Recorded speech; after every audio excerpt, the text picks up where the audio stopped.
I don't want to get too into detail here because I don't want to give anything away, but the guy he was working in an industry that has nothing to do with recruiting. I mean, they have recruiting, right? Yep. He did hiring and interviewing, but the guy lost his job. And then next thing you know, look at his LinkedIn, and it says that he's a recruiter for some random recruiting firm. Wow. And that's the thing. It's like sometimes, you get really good real estate agents. You get the guys who are on like the TV shows, $1 Million Listing, which I love, right, for real estate. Or you get the house flippers and those things. And those guys you would assume that they're generally a good realtor. Right. Right? They had a show that was like a recruiter show, but I don't think that could be very successful because so many things are confidential. Right. You get the people who get into recruiting because they think there's going to be really good money, which there can be, right? There can be really good money, but then you get the adverse to that. You get the people who are making like really, really good money and they're successful, but they've built a process and they have the knowledge and they have created maybe their own business as opposed to going and working for a staffing agency. Right. And that's the thing is, so sometimes leading on to that a little bit more is I go on LinkedIn and I'll see people like a comment from a guy who I know is a recruiter, or I see a recruiter. And do you get offended? I get a little offended.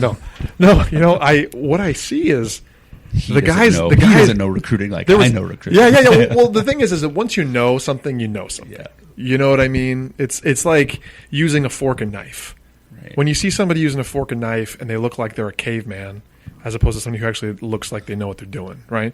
So the guy makes a comment, and he's just trying to get traction. He's trying to get someone to like his stuff, right? So he's trying to gain relevance in the industry. So he's giving these suggestions, and they're brutal.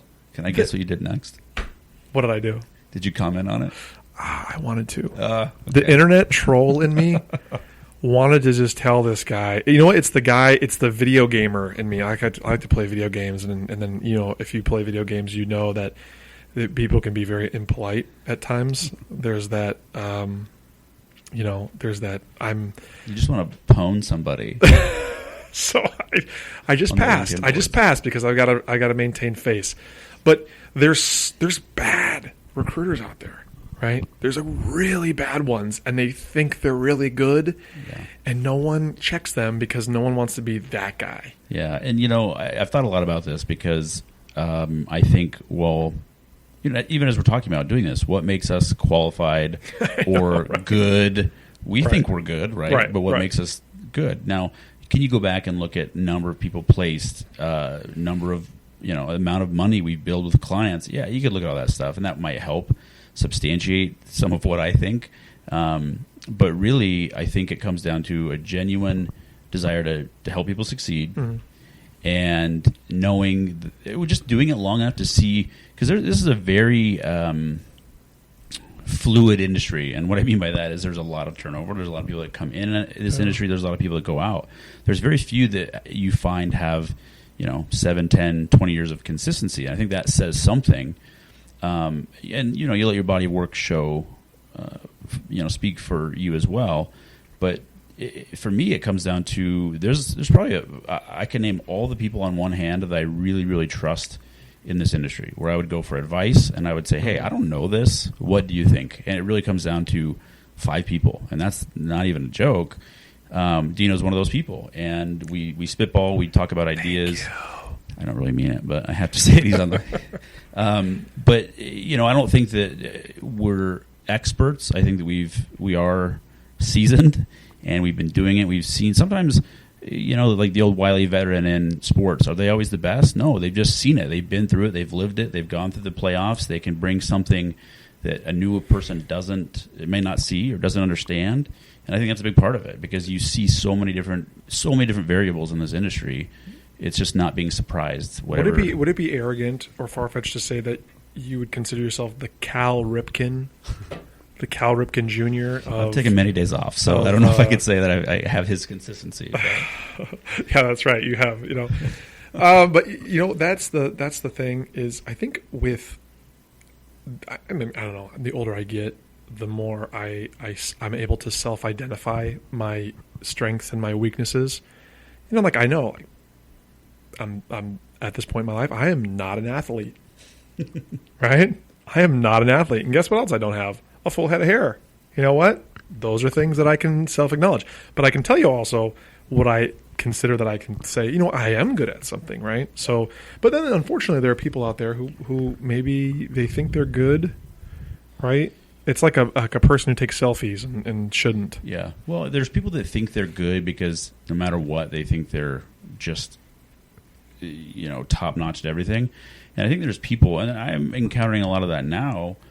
A lot of this now is people think that they're good because they're ignorant. And when I say that, I don't mean that in a negative way. Well, I'm offended. Someone's offended at all times. But they're ignorant in the fact that they just don't know certain things.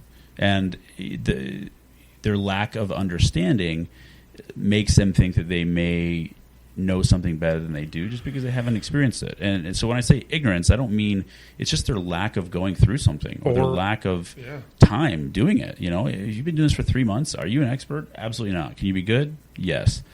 But you're going to learn a lot more when you're in it for 3 more months or 6 more months. Well, you got to fail too, right? Exactly. And you got to keep failing and you got to keep failing. And no one ever talks about that, right? Everyone always wants to talk about its successes, but they never want to talk about losing and failing constantly. Yeah, I mean, maybe it's cliche, but some of the greatest lessons I've learned in life and this business are through things that I've screwed up on, you know, things that I've messed up on, times I've embarrassed myself in front of a client because I did something wrong. But guess what? You learn never doing that again, or you learn how to fix it and improve upon it so you can make it better the next time. But you have to, if everything's hunky-dory all the time, you're never going to grow. No, you're not. And you know what the thing is I wonder too is with regard to some people who are not good, and I don't want to spend too much time talking about crappy recruiters. Let's just get that out of the way. But like the term, the one-eyed man is king in the land of the blind, right? Like what if you're in a really bad environment recruiting-wise and you're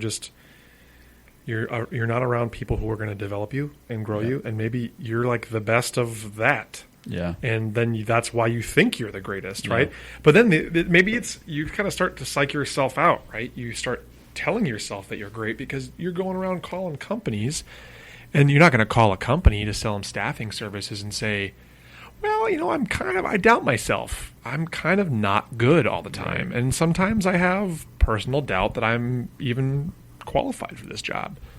You're not going to say that. Yeah. Right? What you're going to do is you're going to tell them you're the best in the world and, you know, hope that it sticks. It's a balance, I think. You know, I've always been hard on myself, and some of my mentors in life and in, you know, my career have gotten on me. You got to quit being so hard on yourself. You're going to give yourself an ulcer or whatever. But for me, it drives me to be better, but it also helps me always acknowledge things I can improve upon. And if you face someone, too, that cannot or never has anything they can improve upon, that's, you know, that's troubling, too. And yeah, you're right. I don't want to focus on negative things. I think sometimes we have to break bad habits to improve. So we might touch on some of those things that can be done better. But yeah, we're not going to single out people or situations that may necessarily put people in a bad light. No. We have a huge listener base right now of 2 people that are both sitting in this room. Yeah. So if you'd like to sponsor, today's podcast is brought to you by, you know, Ryan and Dino's bank account. Ryan Dino's bank account. You know, feel free to reach out, or if you'd like to be a guest, we're going to be getting into the kind of what we're going to do with the future here. And this is going to be free flowing topics between the two of us, but we're going to bring in guests from time to time. I mean, Ryan and I, we wanted to talk about explaining the best practices to hire for specific roles, right?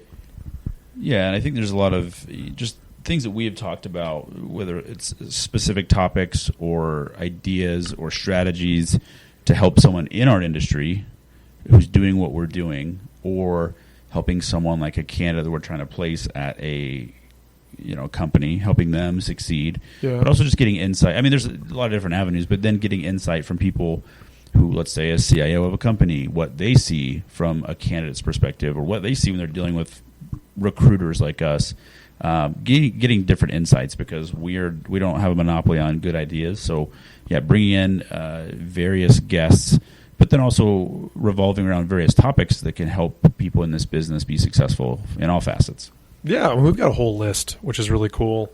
But yeah, when we bring in, like I say, a CIO, we'll talk about technology roadmap, right? So that I think if you just talk about recruiting all day long, it's going to get pretty boring. It's probably pretty boring. I mean, that's what I do for a living, and sometimes I get bored just doing it. So talking right. about So it. maybe we'll talk about. Maybe we'll throw some politics in here. Maybe we'll get into some sports. Talk about the D-backs right now, killing it. Get sticky. Yeah, that's true. Politics could get pretty bad, and we lose probably a lot of. We'll have another channel for that. We'll do a separate podcast. So that is pretty much the whole intent of our podcast here to cover those topics. So this will be the first one. We're going to wrap this one up, take a little break, and then we'll do a series. Maybe we'll do a series. We'll advertise it, put it up on YouTube. Yeah, we're looking for 50,000 subscribers by next week, and $50,000 an hour. Well, obviously, every subscriber should donate $1 to help get this off the ground. I think that's how it works, right? Yeah. I got kids to feed. You've got.